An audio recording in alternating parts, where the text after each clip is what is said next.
Por que a TV Globo desfez toda a organização de Silvio de Abreu nas novelas? Novelas espíritas estão proibidas na TV Globo? Emissora só quer os evangélicos? SBT terá reality show de confinamento ou vai continuar sem um programa realmente atraente? Por que as TVs fazem tabelas comerciais caras para depois dar desconto? Vanucci Responde está no ar com as suas perguntas para a gente falar de televisão aqui no No Play News. Seja muito bem-vindo, vamos falar sobre televisão a partir do seu olhar, das perguntas que chegaram através das minhas redes sociais, através dos comentários aqui nos vídeos e também lá do portal Alta Definição. Você manda a sua pergunta, você manda o seu comentário e a gente fala de televisão a partir do seu olhar.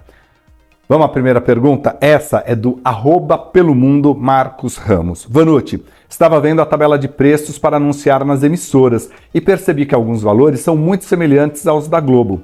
Porém, para fechar, sabemos que as emissoras concedem os descontos. Quero saber sobre a Globo. Ouvi dizer que ela não concede descontos. É verdade? Muita coisa mudou em relação à comercialização, de publicidade nas TVs abertas e TVs fechadas. No que a gente fala de TV linear, desde que o streaming entrou, o digital aumentou e aí as verbas publicitárias foram pulverizadas não só na TV aberta, não só no rádio, não só no jornal, não só em outros veículos impressos, mas principalmente nos digitais. Com esta pulverização, até a Globo precisou rever suas práticas comerciais. Não que ela faça grandes descontos, mas faz talvez pacotes mais atraentes, é mais flexível, inclusive, com alguns formatos de propaganda. Durante um bom tempo, a Globo só aceitava os 30 segundos e patrocínio. E patrocínio dos produtos. Raros eram os merchans. E hoje não. Hoje tem merchan em tudo que é programa, tem merchan em novela, tem onde puder encaixar um merchan, vai. Só no jornalismo que não. Porque esta é uma outra necessidade, Hoje os anunciantes querem essa conversa mais direta com o seu consumidor. De um artista, de um garoto propaganda que converse diretamente com o consumidor.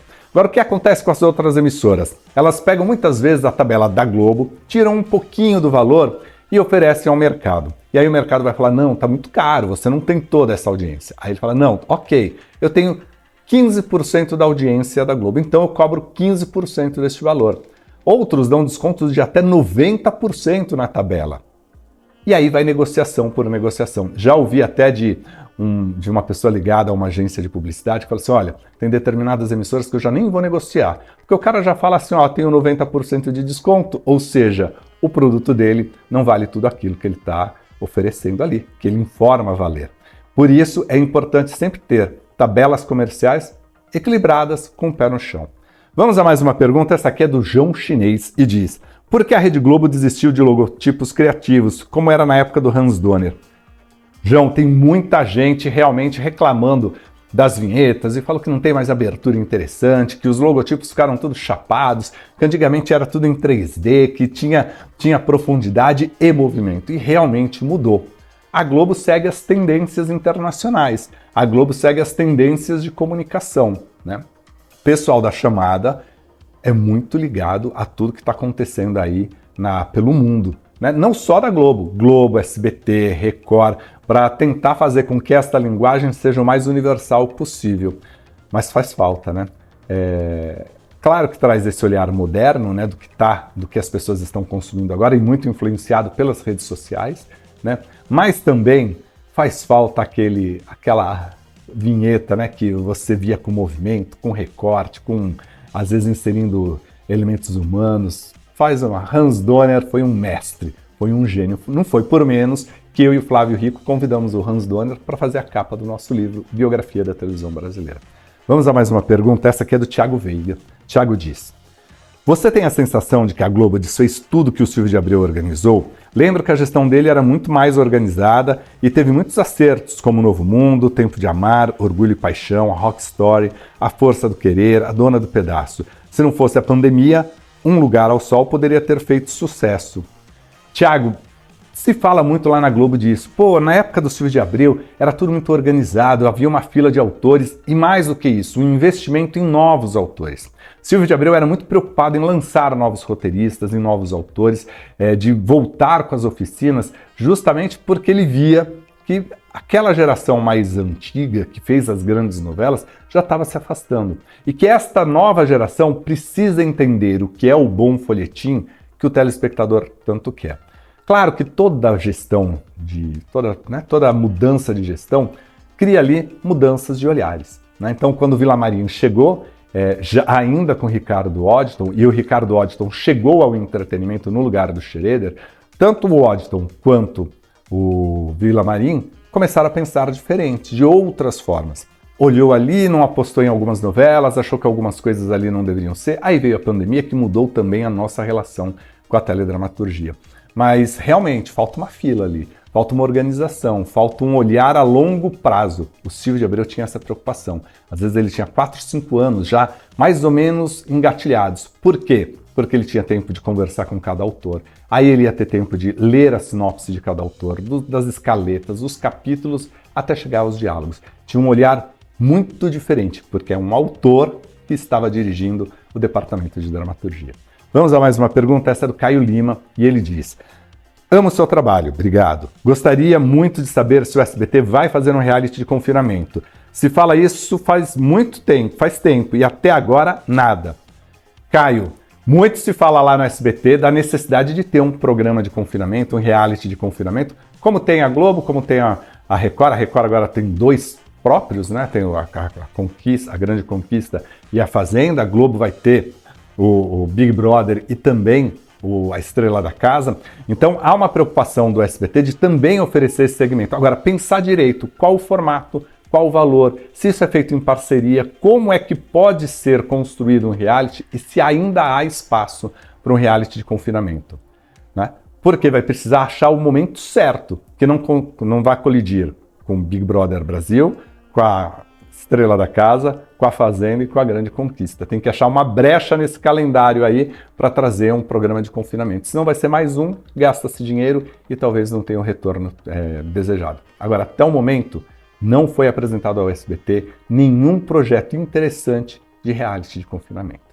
Vamos a mais uma pergunta? Vanucci, você não acha que essa lei que proíbe comerciais voltados para crianças na TV aberta está prejudicando a infância?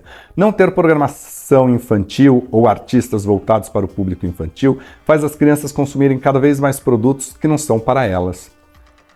Essa é uma grande discussão, viu? Eu acho que as crianças não voltam mais para a TV aberta porque elas estão muito acostumadas a nova tecnologia. Elas são deste momento, elas nasceram no mundo digital, elas nasceram numa realidade de consumo digital. Então, às vezes você pega a criança que olha a televisão e não entende que tem que mexer no controle remoto porque está acostumado a mexer na tela.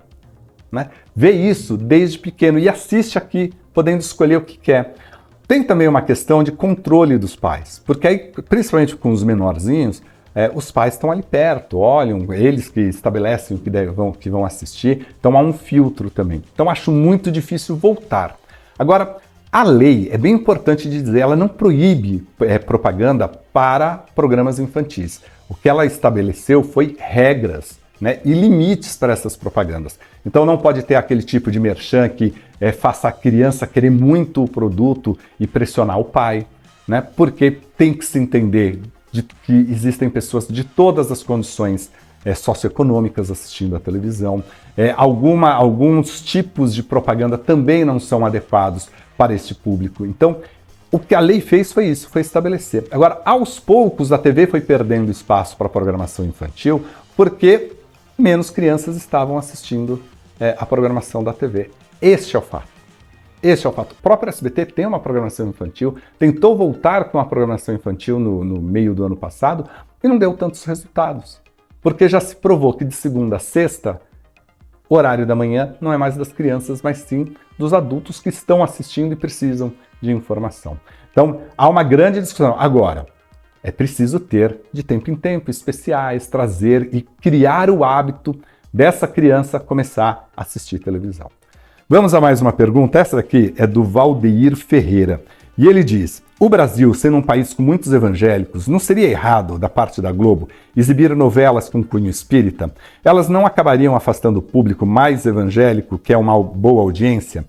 Valdeir, esta é uma grande discussão dentro da Rede Globo e, aliás, a Globo ela tem evitado mesmo esses temas espíritas, as novelas espíritas que tanto fizeram sucesso, né? A Viagem é a principal, mas você tem várias novelas da Elizabeth Jean que não eram necessariamente espíritas, mas eram espiritualistas e traziam e resgatavam, né, essas informações ou esses conceitos de vida após morte, de reencarnação, de encontro de almas, né, que às vezes incomoda um pessoal mais conservador, mais tradicional. Mas o fato é que A Viagem foi um grande fenômeno de audiência. E quando você olhava ali nas pesquisas, muitos evangélicos estavam assistindo. Porque no fundo, aquela novela só estava falando de algo que todos nós queremos, que é viver eternamente, feliz eternamente, né? Aquele final, e viveram felizes para sempre. É isso que a gente quer, né? E a dramaturgia baseada no Espiritismo traz essa possibilidade, né, de você não acabar na morte, mas reencontrar e viver numa plenitude.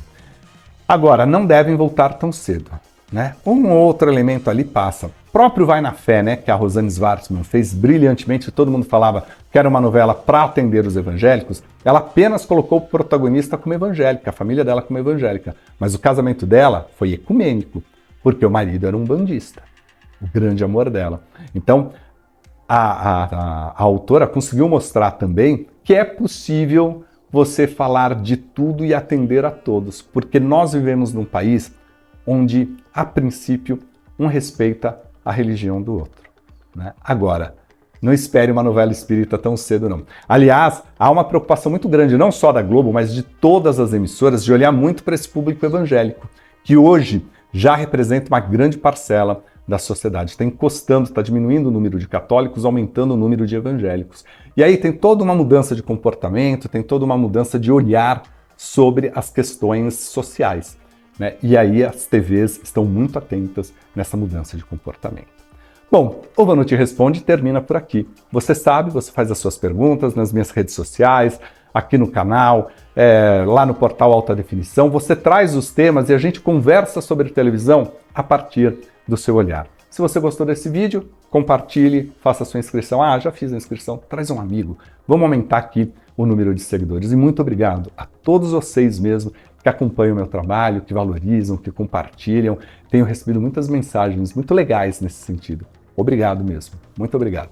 Eu encontro você num próximo vídeo. Até mais!